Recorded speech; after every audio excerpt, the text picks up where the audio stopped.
Today's video was an entire journey that I figured I'd share with you. What I thought was a bad water pump ended up not being a bad water pump, and we'll go into all of that. But I figured I'd make another water pump video because there were a lot of questions in my original video. Check that out if you haven't already. That will go through all the tools and products and whatnot I used. I'll also link them below. But let's get into this fun journey just so you know that, hey, even though I'm on YouTube, I am not perfect whatsoever and I do make mistakes. Here I am back again, 30,000 miles and my water pump has gone bad. I'll try and show you the way I figured it out, but figured I'd do another video here just to answer some questions that came up in the last video and just show you that unfortunately this is a very common problem on these WK2 Jeeps. So let's do it all again. This is going to be near impossible to show you here on video, but I saw miraculously right down in here a little pool of coolant. So right below the thermostat housing and above that idler pulley. So right about here.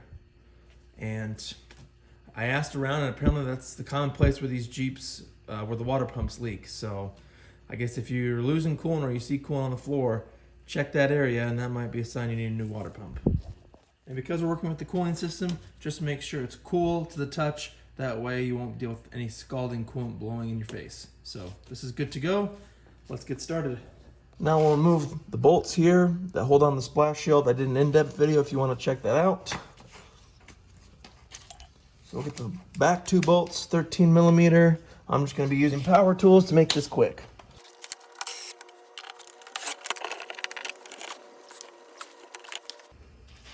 Now we'll get the 10 millimeter bolts in the front.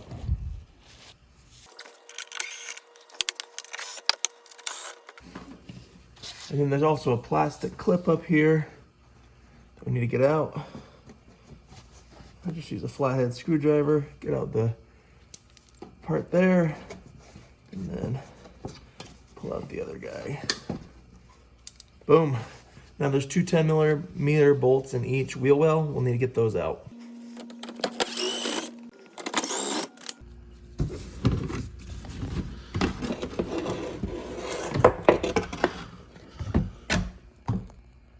Now we want to remove this intake here. So come over to the side, one clip, two clips, and then we also want to take off this tubing. Just pull it out like that. And now we can remove the mass airflow sensor here. So just push down here and then pull up. Push down, pull up. Now here we need to remove this 10 millimeter bolt and then loosen this hose clamp.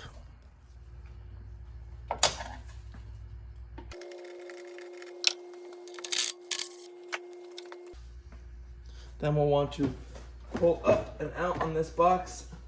And then once we have that 10 millimeter bolt out, just pull the intake. And it should come all out like that. Now since we're going to drain the radiator, open up the radiator cap, twist all the way, and then you either have it sit like that or take it off completely. Now let's go drain the radiator.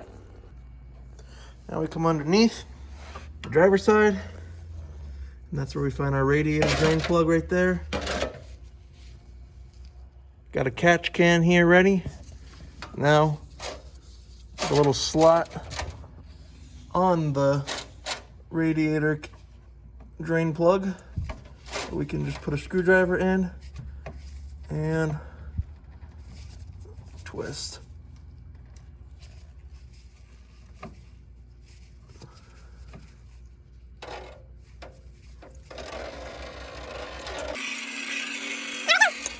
And coming up underneath, you can see how the coolant has just come down all over the place. All that white drips, that's dried coolant come down the radiator hose, gotten on the oil filter, just all over the place down here.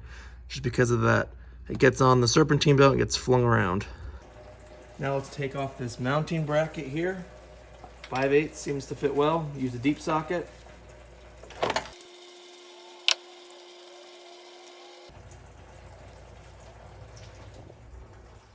Now the coolant temperature sensor, I'm gonna pull up on this red part.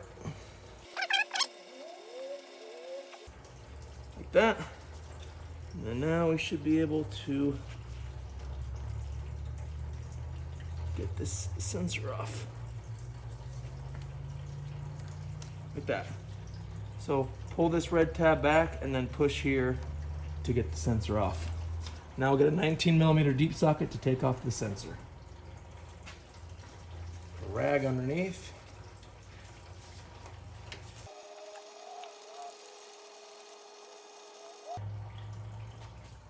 Now the thermostat housing bolts, one here, one on the back side, 13mm.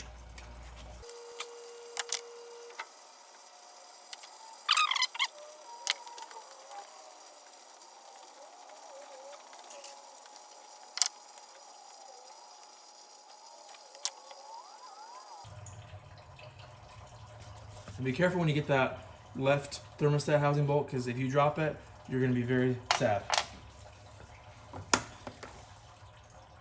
Now just pull this guy off. And there it is with the thermostat intact. We'll pull this guy out. So I can get this upper radiator hose out of the way.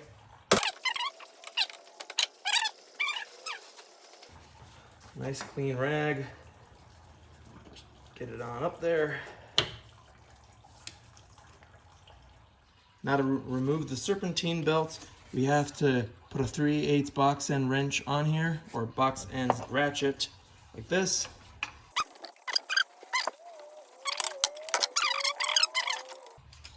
$13mm on the idler pulley, I believe.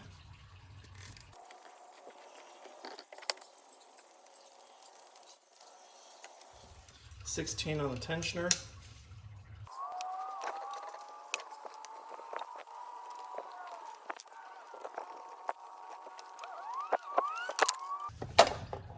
Now we can remove this bypass here, 10mm.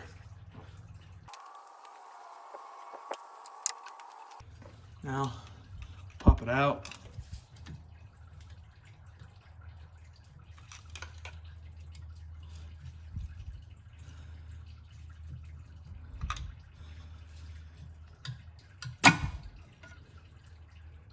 Now once it's basically done, go ahead and tighten it up.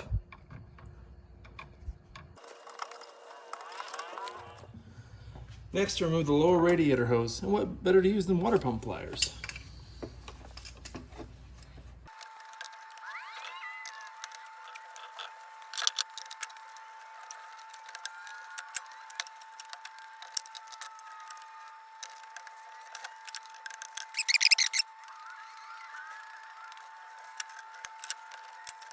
Take your water pump box and your new water pump, and now just trace it.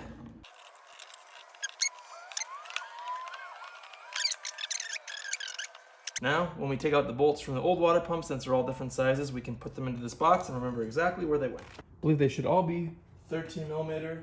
One might be 15.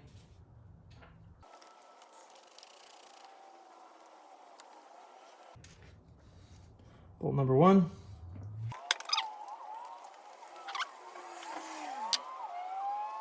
Bolt number 2.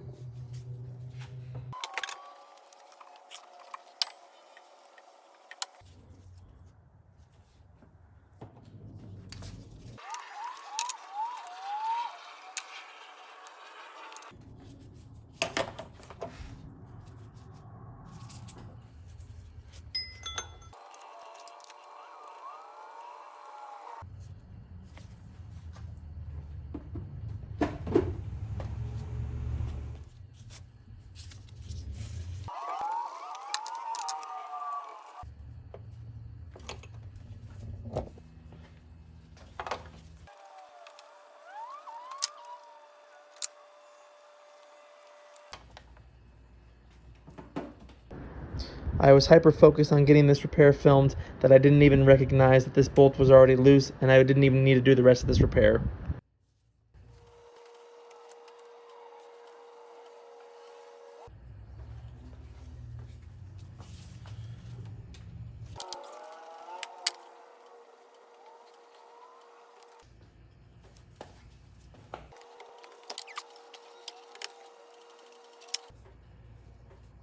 That one's right next to the lower radiator hose.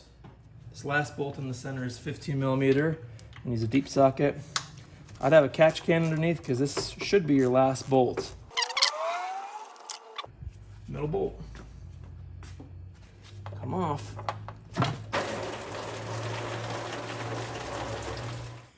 Oh, here's the old one.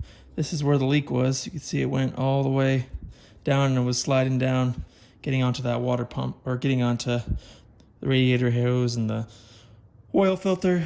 I think I definitely did too much RTV last time, but out with the old and let's put that new one in. Let's just clean off all the old crud.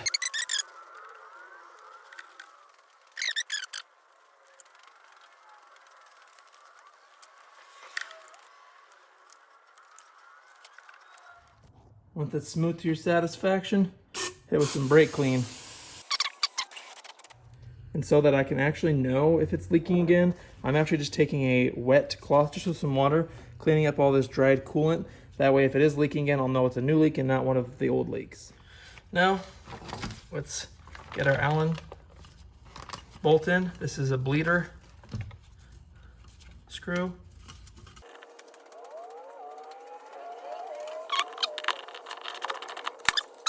Since we're mounting this sideways, we don't want the gasket to fall out, so we're just going to put a small amount of RTV around the inside of this channel. That way our gasket will not fall out.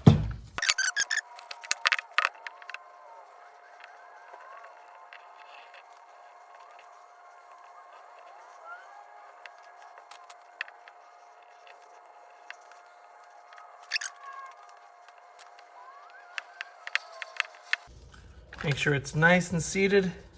You can clean up some of the extraneous RTV that's starting to pop out, but you should notice that with that RTV it stays nicely.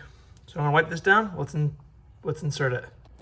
Last sanity check to make sure everything is smooth where the gasket is going to seat against, otherwise you'll get a leak. We'll use a pick just to take off that O-ring.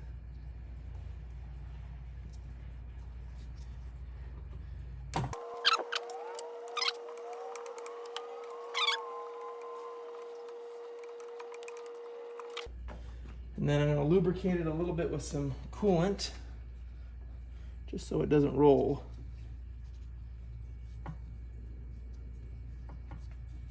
Perfect.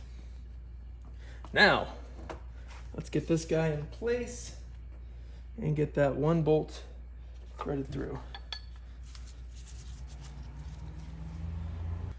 And also I'm going to take out this bolt since I'm probably going to need to get this line inserted.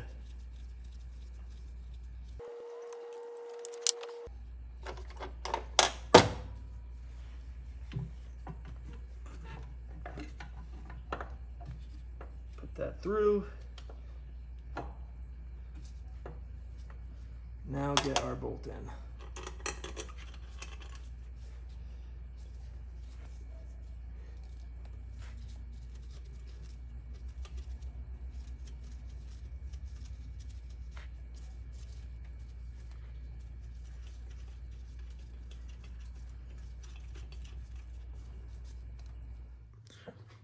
Make sure that bypass line is fully seated, and then you can thread in that 15 millimeter bolt.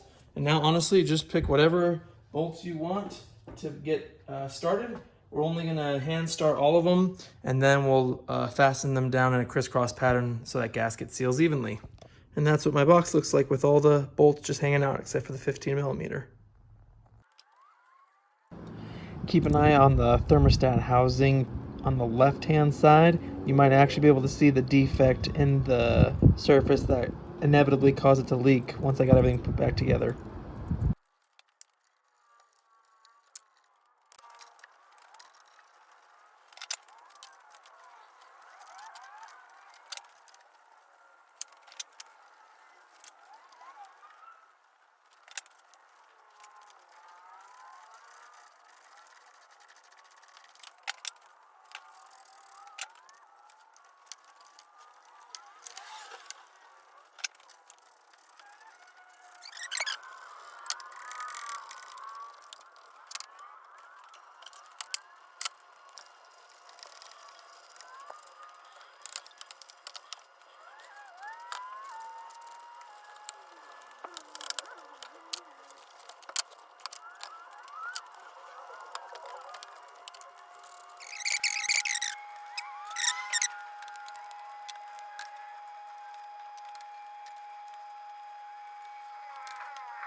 I'm going to start with the most annoying thing first, and that's the bottom radiator hose.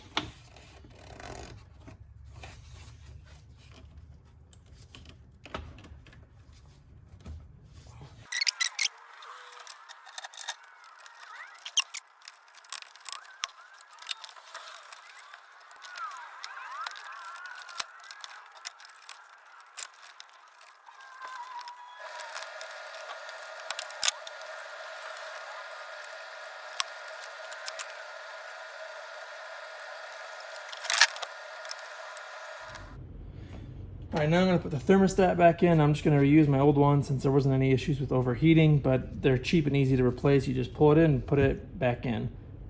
And if you want to make your cooling process or bleeding process even quicker, you can drill a tiny hole here just to help that coolant circulate more quickly.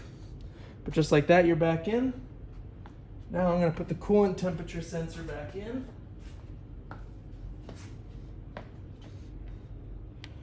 This one's a 19 millimeter, and don't go too crazy on it since it is plastic.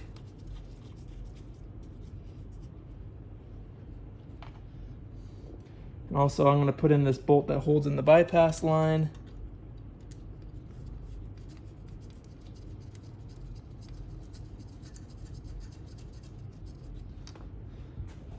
Now I'm going to tighten up that sensor or that bypass line.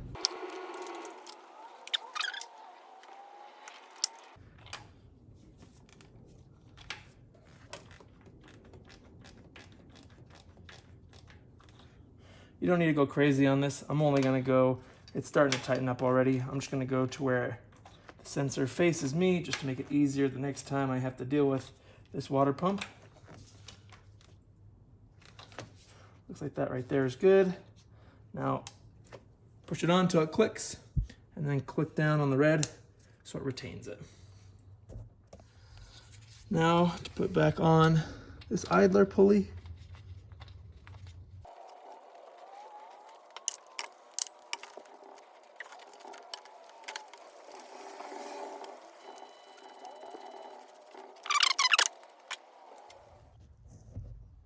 Tensioner.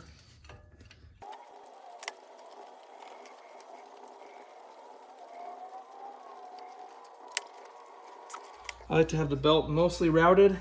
That way I can just do one adjustment or two adjustments on the top half.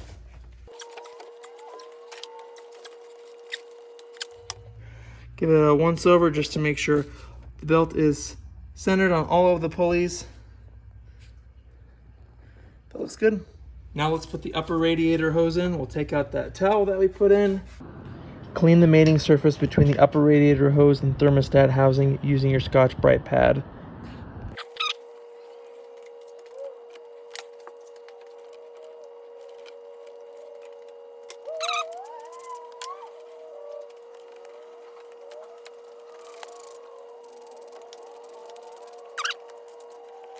Now we'll get this radiator hose attached back in.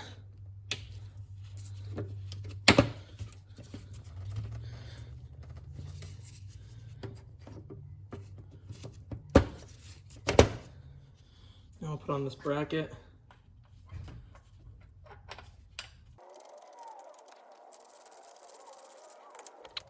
Now let's put the intake assembly back in.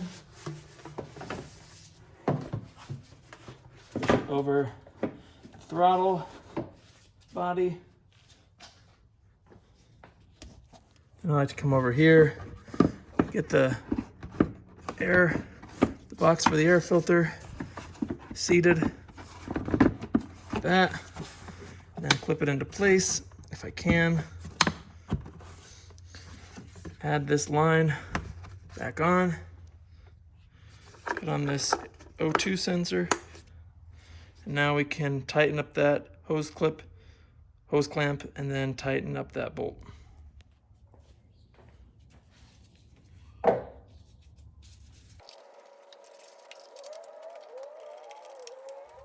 Now I'm going to use my special coolant funnel. Helps it so that we don't make a mess. So we just find the right adapter, tighten it on, and we get the funnel. Now we can start pouring in our coolant. And we'll probably want to fill this funnel up just a bit because as we bleed it, the air is going to come out and then make room for that extra coolant.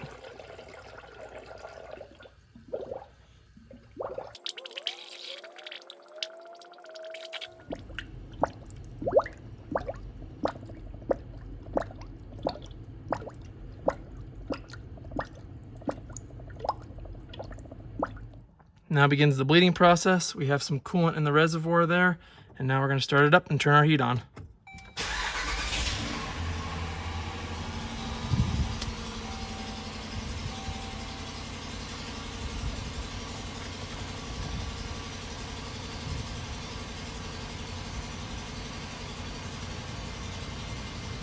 And now we'll let it run and watch that temperature gauge to make sure it does not go above the halfway mark. The 5.7, I think, is operating around that line right there. So we're gonna make sure it stays underneath that. So far, so good. Nice, warm air.